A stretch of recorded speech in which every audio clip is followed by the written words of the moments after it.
Subscribe कीजिए mark tutorial YouTube channel को और प्रेस कीजिए इस बेल आइकन को ताकि आपको मिल सके हमारे लेटेस्ट वीडियोस सबसे पहले।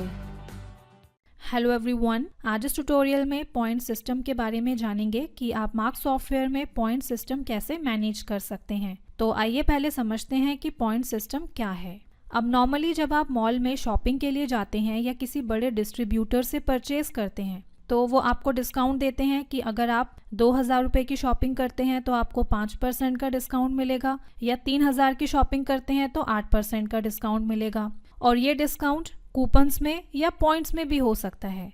तो अब पॉइंट सिस्टम में क्या होता है, इसमें भी आपको डिस्काउंट मिलता है लेकिन वो पॉइंट्स में मिलता है।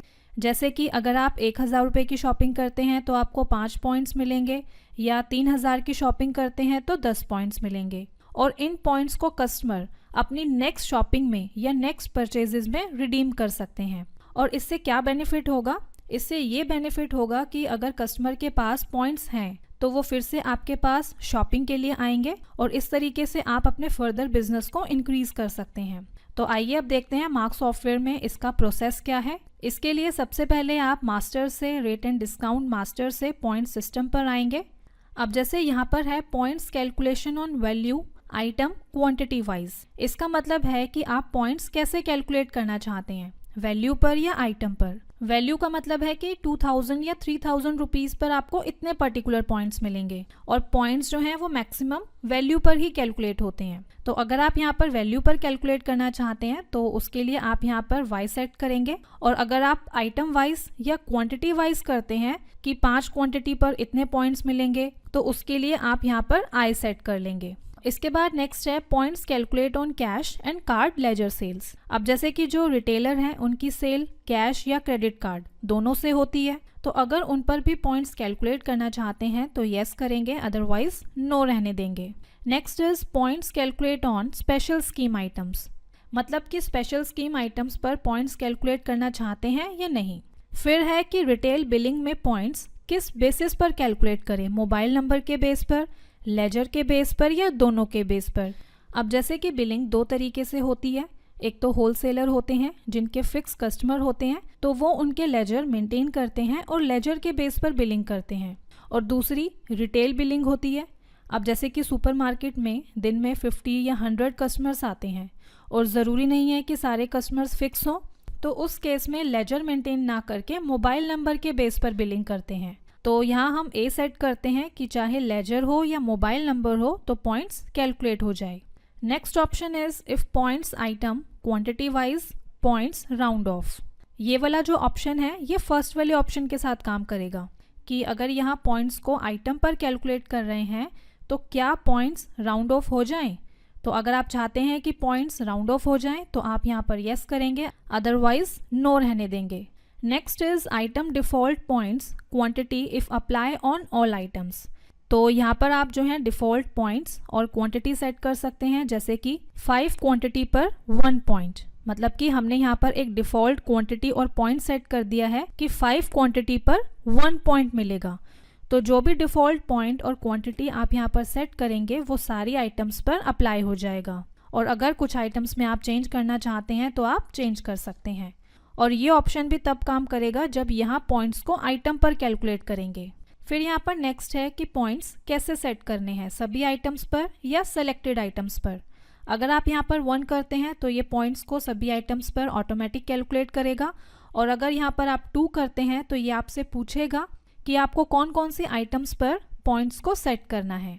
तो जैसे कि अभी हम यहाँ पर करते हैं 2, और इसके बाद जब आप यहाँ से किसी आइटम को मॉडिफाई करते हैं तो आप यहाँ पर देख सकते हैं कि यहाँ पर पॉइंट्स का ऑप्शन आ गया है कि आपको इस आइटम पर पॉइंट्स को कैलकुलेट करना है या नहीं। इसी तरीके से अगर आप यहाँ पर 1 सेट करते हैं और अगेन आप किसी आइटम को मॉडिफाई करते हैं तो आप यहाँ पर नीचे देख सकते हैं कि कहीं पर भी पॉइंट्स का ऑप्शन नहीं है। तो इस तरीके से आप यहाँ पर अपने अकॉर्डिंग 1 या 2 सेट कर सकते हैं।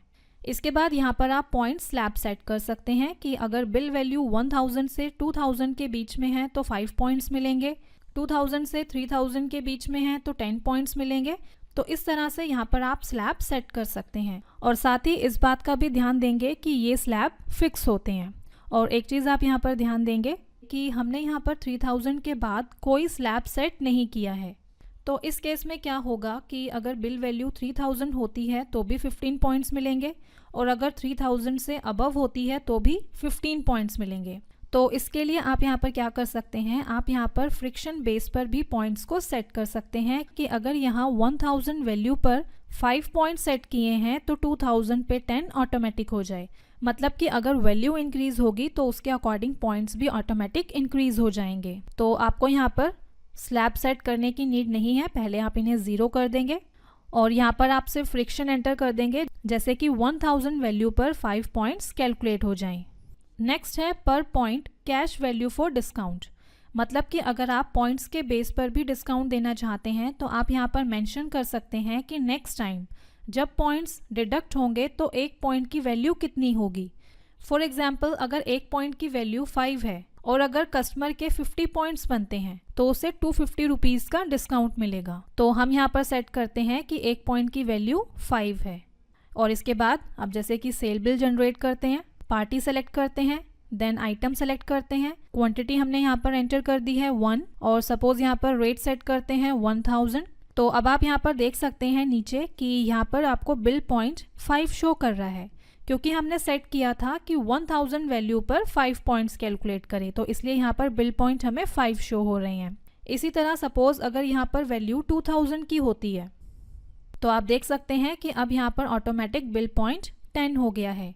तो इस तरीके से जब वैल्यू इंक्रीज होगी तो ऑटोमेटिकली उसके अकॉर्डिंग पॉइंट्स भी यहाँ पर इंक्रीज हो जाएंगे।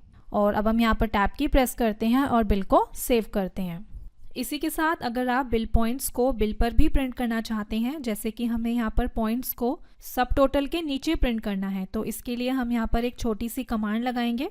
और उसके लिए पहले आप मास्टर से मार्क सेटअप से सेल फॉर्मेट पर आएंगे, देन रिवर्स फॉर्मेट में करंट डेट एंटर करेंगे, फिर यहाँ पर इनवॉइस फॉर्मेट GUI सेलेक्ट करते हैं, देन बिल फॉर्मेट। अब अगर आप यहाँ पर चाहें तो आप अपने अकॉर्डिंग सब टोटल में भी कमांड को लगा सकते हैं, बट फिलहाल अभी हम यहाँ पर सन्ड्रीज टोटल में कमांड को पुट करते हैं। अब जैसे हमें यहाँ पर कमांड पुट करनी है तो यहाँ पर हम F1 की प्रेस करते हैं और पार्टी बिल पॉइंट को सर्च करते हैं, देन एंटर की प्रेस करते हैं और F3 की प्रेस करके कमांड को यहाँ पर पेस्ट करते हैं। तो अब आप यहाँ पर देख सकते हैं कि कमांड यहाँ पर पेस्ट हो गई है, और साथ ही आप देख सकते हैं कि हमने यहाँ पर हेडिंग भी दी हुई है पॉइंट्स। और अब कंट्रोल W करके सेव करते हैं, देन एस्केप की प्रेस करते हैं। अब इसके बाद जब हम यहाँ पर बिल को मॉडिफाई करते हैं, देन यहाँ से करते हैं print and then press F। तो अब आप यहाँ पर देख सकते हैं कि पॉइंट्स सब टोटल के नीचे यहाँ पर शो हो गए हैं। तो इस तरीके से आप पॉइंट्स को भी बिल में प्रिंट कर सकते हैं। इसके बाद अब फिर से इसी कस्टमर के लिए बिल जनरेट करते हैं। अब सपोज ये कस्टमर 15/1/2018 को फिर से आता है, तो अब आप यहाँ पर देख सकते हैं कि इस अमाउंट के अकॉर्डिंग पॉइंट्स यहाँ पर ऑटोमेटिकली कैलकुलेट हो गए हैं, जो कि इसी बिल के हैं। और साथ ही आप देख सकते हैं कि यहाँ पर शो हो रहा है कि इस कस्टमर के टोटल अब 25 पॉइंट्स हैं। और इसके बाद जितने भी पॉइंट्स कस्टमर रिडीम करना चाहता है उतने पॉइंट्स आप यहाँ पर मेंशन कर देंगे। सपोज हम यहाँ पर एंटर करते हैं 10। तो अब जैसे कि हमने सेट किया था कि 1 पॉइंट की वैल्यू 5 है और अभी हमने यहाँ पर 10 पॉइंट मेंशन किए हैं, तो अब आप यहाँ पर देख सकते हैं कि ऑटोमेटिकली यहाँ पर 50 रुपीज़ लेस हो गए हैं। और अब यहाँ पर हम टैब की प्रेस करते हैं और बिल को सेव करते हैं। इसके बाद सपोज अगर आपको देखना है कि पर्टिकुलर कस्टमर के कितने पॉइंट्स हैं, तो उसके लिए आप उस पार्टी की अदर डिटेल्स में जाएंगे। जैसे कि हम यहाँ पर आहूजा मेडिसिन सेंटर की अदर डिटेल में आते हैं, तो यहाँ पर आप देख सकते हैं कि इस पार्टी के पास 15 पॉइंट्स हैं। और अभी जो बिलिंग का प्रोसेस आपने देखा वो होलसेल बिलिंग का प्रोसेस है। और इसी तरह अगर आप रिटेल बिलिंग करते हैं, यहाँ पर हम कैश सेलेक्ट करते हैं, देन मोबाइल नंबर एंटर करते हैं, फिर यहाँ पर कस्टमर का नेम एंटर करते हैं। तो अब यहाँ पर ये मोबाइल नंबर के बेस पर या लेजर के बेस पर पॉइंट्स को ऑटोमेटिकली कैलकुलेट कर लेगा, क्योंकि हमने सेट किया हुआ है कि चाहे मोबाइल नंबर हो या लेजर हो, दोनों पर ही पॉइंट्स कैलकुलेट हो जाएं। तो इस तरह से आप रिटेल बिलिंग में भी पॉइंट सिस्टम को मैनेज कर सकते हैं। इसके बाद अगर आप डेली रिपोर्ट से, सेल रिपोर्ट से पॉइंट समरी पर आते हैं, देन व्यू करते हैं, तो यहाँ पर आप देख सकते हैं कि किस कस्टमर के कितने पॉइंट्स हैं और कितनी वैल्यू है। तो इस तरह से फ्रेंड्स अपने आज के इस वीडियो में हमने पॉइंट सिस्टम पर डिस्कस किया। Thank you.